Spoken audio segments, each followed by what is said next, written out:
नमस्कार, आप देख रहे हैं SPN9 न्यूज़ और आपके साथ मैं हूं क्रांति सिंह। बिहार की सियासत एक अलग उफान पर इस वक्त नज़र आ रहा है और इस उबाल की वजह क्या है वो आप सभी के सामने है। सियासत में जो गर्माहट मची है उसकी वजह JDU, BJP और RJD है। ये तीन ऐसी पार्टियां जिनके पास इस वक्त भारी मात्रा में विधायकों का दल है। अब इन तमाम नेताओं के बीच में सरगर्मी ये बैठ गई है कि आखिरकार कौन किससे बड़ा है और इन तमाम मुद्दों के बीच में पिस रही है बिहार की जनता। लेकिन अब बिहार की जनता की पसंद आखिरकार कौन सा चेहरा होगा, उस पर आज के इस खास प्रोग्राम में हम बात करेंगे और जानेंगे कि बिहार की जनता क्या चाहती है कि उनका मुख्यमंत्री कौन हो, उनका मुख्यमंत्री अब कौन होना चाहिए। क्या तेजस्वी यादव, नीतीश कुमार या फिर बीजेपी की तरफ से कोई नया चेहरा। इसी मुद्दे पर बात करेंगे और हमारे साथ मौजूद है राहुल। आपका बहुत बहुत स्वागत है। हम तमाम मुद्दे पर आजकल बात कर रहे हैं। बिहार की जो है जनता के लेकर के तमाम अपडेट्स हम लेकर के आ रहे हैं, वहाँ की सियासत को लेकर के बात कर रहे हैं। लेकिन इस सियासत के बीच में जो हमारे पास खबर है वो यही कि आखिरकार बिहार की जनता जो है किस चेहरे को पसंद कर रही है।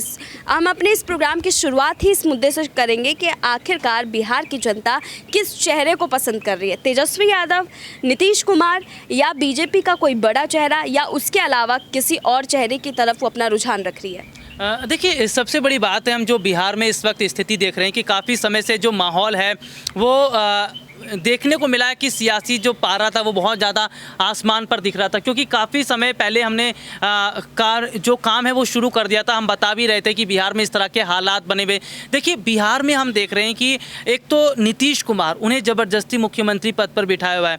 बिहार में जब विधानसभा का चुनाव हुए थे उस वक्त सबने देखा, तस्वीर सबके सामने साफ थी कि बीजेपी के विधायकों का संख्या बल ज़्यादा था और JDU के विधायकों की संख्या बल कम थी। इस वजह से नीतीश कुमार नहीं चाह रहे थे कि उन्हें मुख्यमंत्री बनाया जाए, लेकिन बीजेपी ने जैसे तैसे मना के उन्हें मुख्यमंत्री कुर्सी पर तो बिठा दिया। लेकिन वो केवल एक कठपुतली की तरह बैठे हुए थे, उनसे काम करवाया जा रहा था, बीजेपी करवा रही थी। बिहार में बहुत सारे, जैसे कि अगर हम बात करें, दंगे तक हो गए थे, जैसे कि अग्निपथ स्कीम को लेकर जब छात्र सड़कों पर उतरते हैं, प्रोटेस्ट करते हैं, तो सवाल बीजेपी से नहीं, नीतीश कुमार से। क्यों? क्योंकि वो मुख्यमंत्री हैं। जबकि बड़े भाई की भूमिका में विधायकों की संख्या बल के हिसाब से देखें तो बीजेपी बड़ी है। लेकिन चलिए बात कर लेते हैं, इससे पहले भी हमने रेलवे के समय देखा था जब बच्चे सड़कों पर उतरे थे, खान सर का कुछ मामला भी उस वक्त उठा था। तो यहाँ पर हम देख रहे हैं कि कोरोना के मामले भी हुए थे। तो यहाँ पर सवाल लगातार नीतीश कुमार से, बीजेपी से कोई सवाल जवाब नहीं हो पा रहा था।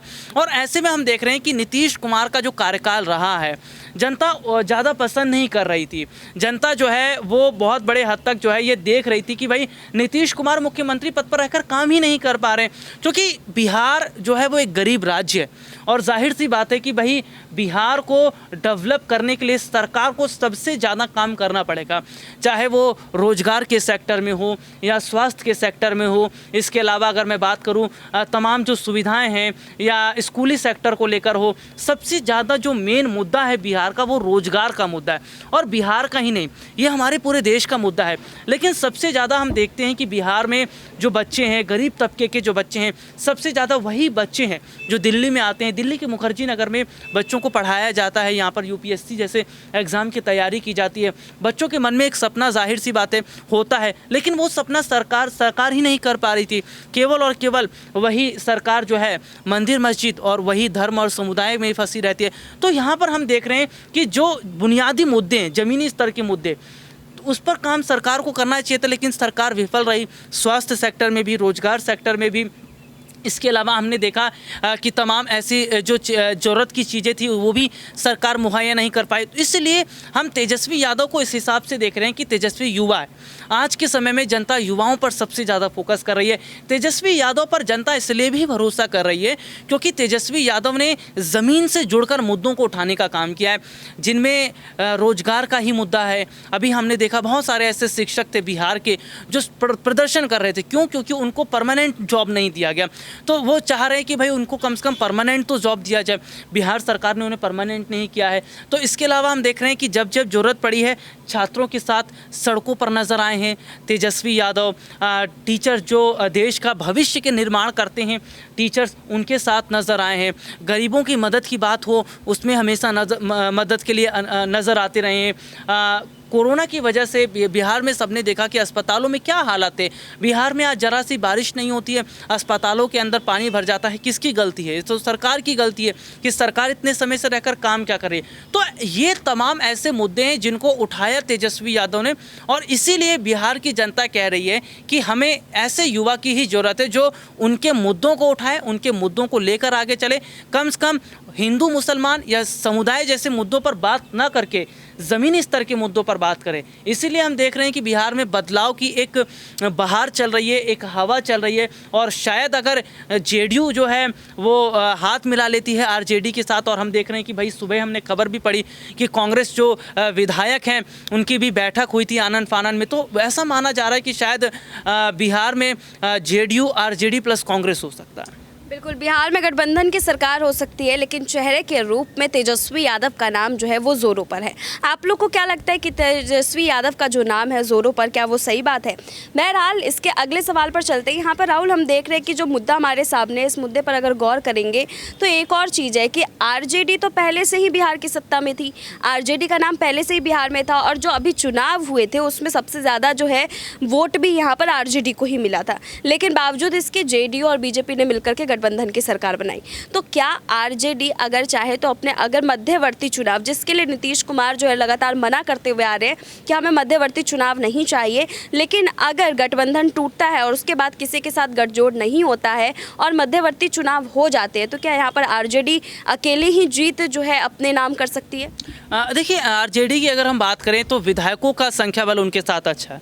अभी हाल ही में हमने देखा था कि भाई ओवैसी की जो पार्टी के कुछ विधायक उनके साथ शामिल हुए, तो यहाँ पर हम देख रहे हैं कि कुछ विधायकों की जो है वो कमी आरजेडी के पास है। तो इसीलिए हम देख रहे हैं कि जेडीयू के पास विधायकों का अच्छा खासा समूह है, और जेडीयू के यही विधायक अगर आरजेडी के साथ हाथ मिला लेते हैं तो बहुत आसानी से बिहार के मुख्यमंत्री तेजस्वी यादव बनेंगे।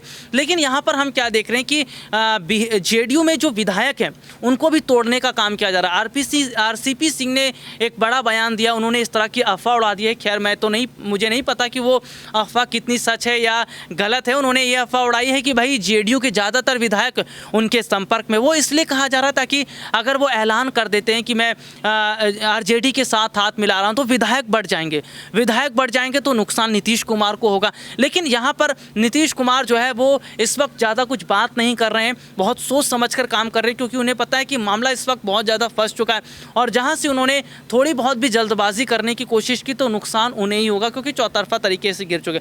तो नीतीश के लिए सबसे ज़्यादा जरूरी उनके विधायक। यहाँ पर आरजेडी का ये मान लिया जाए कि आरजेडी अगर अकेले चुनाव लड़ती है अपने दम पर मध्यवर्ती चुनाव में तो जीत पक्की है, अकेले दम पर भी सरकार बना सकती है? नहीं, ऐसा नहीं है, अकेले दम पे सरकार नहीं बनाएगी, क्योंकि यहाँ पर हम भूलेंगे नहीं कि बीजेपी बहुत बड़ी संख्या में बिहार में जो विधानसभा चुनाव हुआ उसमें बीजेपी विधायकों को बड़ी जगह मिलना, इसका साफ मतलब है कि उनके विधायकों ने अच्छी खासी जीत हासिल की। तो अकेले अपने दम पर नहीं हो पाएगा, इसीलिए हम देख रहे हैं कि आरजेडी की बात कर रहे हैं। आरजेडी की ही मैं बात कर रहा हूँ, लालू प्रसाद यादव की ही पार्टी की मैं बात कर रहा हूँ। देखिए, अभी उतना बड़ा रिस्पांस नहीं मिल पाएगा पूरे बिहार में तेजस्वी यादव को। इसीलिए हमने देखा कि बिहार में जो चुनाव लड़ा है बीजेपी प्लस जेडीयू रहा, क्योंकि वो देखते रहे कि भाई नीतीश की पार्टी का भी दबदबा रहा है, इसीलिए उन्होंने अपनी पार्टी का, बीजेपी ने अपनी पार्टी का दबदबा बनाया। तो तेजस्वी यादव अकेले अपने दम पर सरकार तो नहीं बना पाएंगे, उन्हें कई पार्टियों को अपने साथ मिलाकर काम जरूर करना पड़ेगा। धन्यवाद राहुल।